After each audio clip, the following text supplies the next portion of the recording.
Khalifah Umar bin Khattab diceritakan apabila beliau mengagumi seseorang, beliau akan menanyakan pekerjaan dari orang itu. Apabila dikatakan kepada beliau bahwa orang yang dikagumi itu ternyata seorang pengangguran, maka beliau mengatakan, telah jatuh martabat orang itu 1 derajat di hadapanku.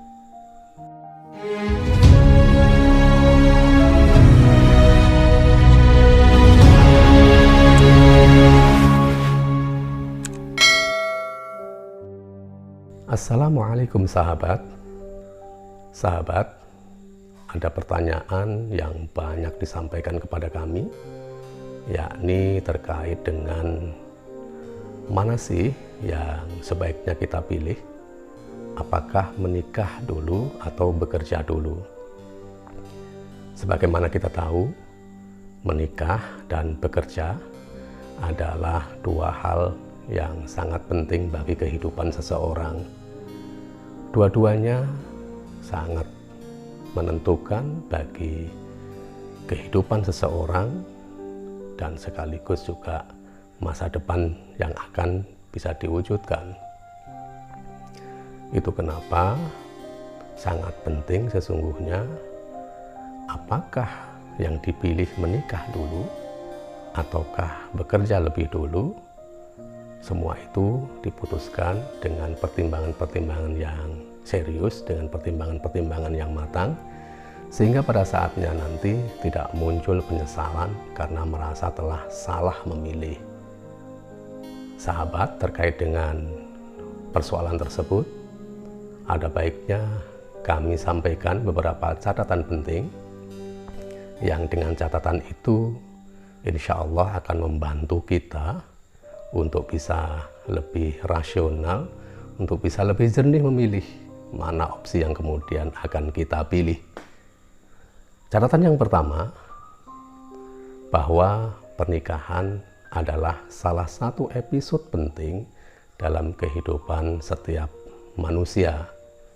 Siapapun dia, lazimnya menjadikan pernikahan sebagai salah satu cita-cita yang ingin diwujudkan di dalam kehidupannya.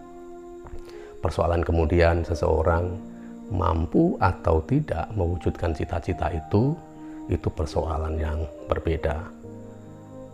Kenapa pernikahan dianggap sebagai salah satu episode penting di dalam kehidupan manusia? Ya karena dengan menikah itu artinya dia telah memilih pasangan hidup. Dia telah memilih seseorang yang dijadikan sebagai pasangan yang dengan pasangannya itu dia akan menjalani kebersamaan, mengarungi kehidupan, bukan hanya untuk 1-2 hari atau 1-2 minggu, tetapi hampir semua orang bercita-cita menjalani kebersamaan itu sepanjang hayat. Catatan yang kedua, tidak harus kaya untuk bisa menikah, tetapi memang harus punya penghasilan. Kalau untuk menikah disyaratkan harus kaya secara finansial, maka betapa beratnya.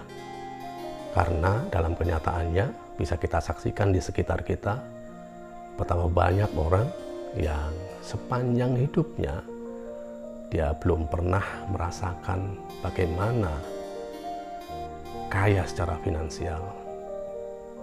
Itu artinya apabila kaya dijadikan sebagai salah satu syarat untuk menikah, maka akan sangat banyak orang yang tidak bisa menjalani kehidupan pernikahan.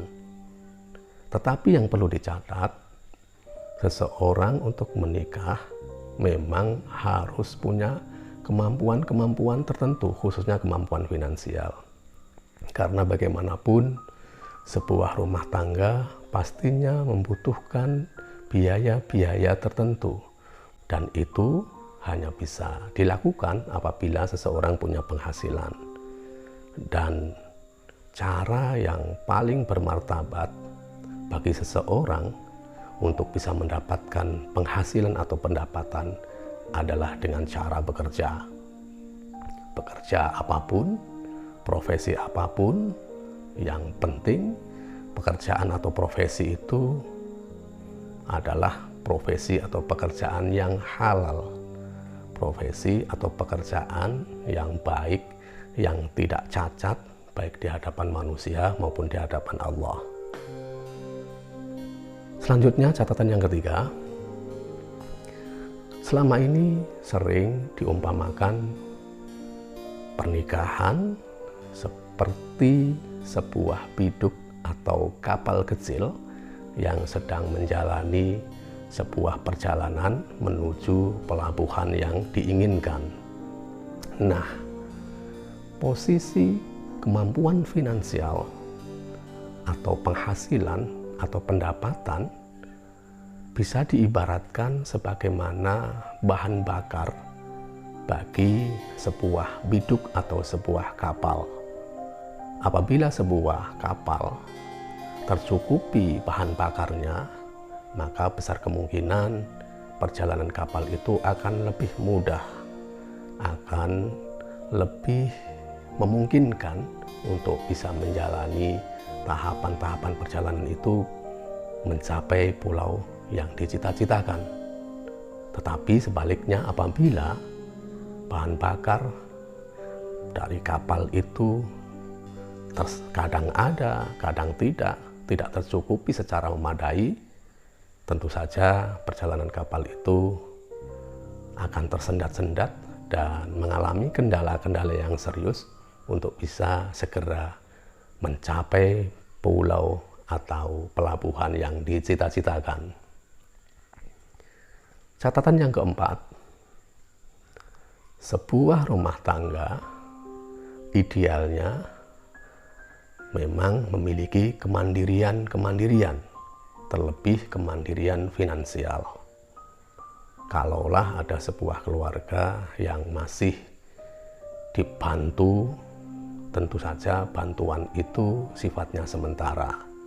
Apakah itu oleh orang tua, oleh kerabat, atau orang-orang yang terdekat.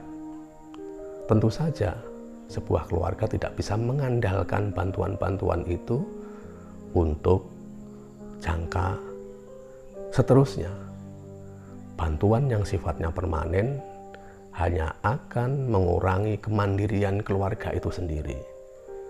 Sebuah keluarga yang mengandalkan bantuan dari sana-sini, dengan sendirinya keluarga itu telah kehilangan kemandirian. Keluarga itu akan mudah diatur, akan mudah disetir, akan mudah diintervensi, khususnya oleh orang-orang yang barangkali punya kontribusi membantu terhadap proses perjalanan dari keluarga itu sendiri. Itu kenapa sangat penting sesungguhnya sebuah keluarga berjuang mencari cara, berikhtiar sebaik-baiknya agar bisa segera mandiri secara finansial. Catatan yang kelima, sesungguhnya pekerjaan, pendapatan itu tidak hanya terkait dengan ma'isyah atau sumber kehidupan, bahwa sebagaimana yang sudah disebut di awal, bahwa keluarga memang butuh pemasukan, butuh pendapatan, butuh penghasilan agar proses perjalanan itu menjadi lebih mudah, proses perjalanan itu lebih mungkin bisa berjalan dengan normal. Itu iya, tetapi sesungguhnya tidak hanya persoalan sumber kehidupan. Pekerjaan, penghasilan, kemandirian finansial sesungguhnya juga terkait dengan kemuliaan dari sebuah keluarga, terkait dengan marwah, terkait dengan kehormatan. Khalifah Umar bin Khattab diceritakan apabila beliau mengagumi seseorang, beliau akan menanyakan pekerjaan dari orang itu. Apabila dikatakan kepada beliau bahwa orang yang dikagumi itu ternyata seorang pengangguran, maka beliau mengatakan, telah jatuh martabat orang itu 1 derajat di hadapanku. Sangat bisa difahami apabila seorang pengangguran dikesankan minor atau bahkan dipandang sebelah mata oleh hampir semua masyarakat. Apalagi bila yang nganggur itu adalah mereka yang memikul tanggung jawab untuk memenuhi nafkah keluarga. Sangat bisa dipahami apabila seorang suami atau calon suami yang nganggur jatuh kehormatan atau kemuliaannya di hadapan orang lain. Sahabat, 5 hal kita ingat, kita catat, kita renungi, dan kemudian semua terserah Anda, mana yang akan Anda putuskan.